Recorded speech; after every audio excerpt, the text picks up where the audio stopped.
দ্বিতীয় দিন আমরা রওনা করেছি থুইসাপাড়া থেকে বেলাকুম ও আমিয়াকুমের উদ্দেশ্যে। আমার সাথে আছে আমার ভাই। হ্যাঁ ভাই, হাঁটাচ্ছি তো অবশ্যই, হাঁটানোর জিনিস। চলবে চলবে।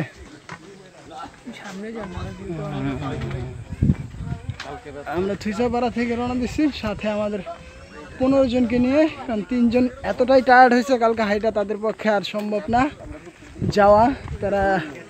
তাদের এনার্জি লেভেল একবারে জিরোতে চলে আসছে, তাই তুমি সামনে থাকবা।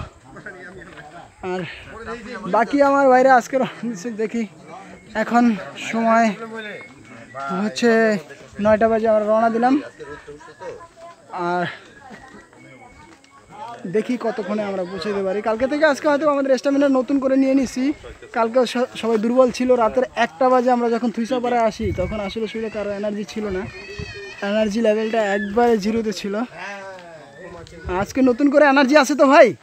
ইয়া ইয়া ইয়া হবে তো না? খেলা হবে না? খেলা হবে আজকে নতুন করে এনার্জি না? অবশ্যই।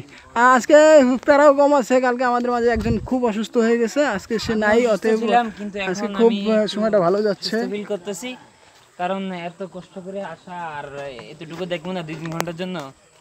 এই মিয়া, It's no makes no sense.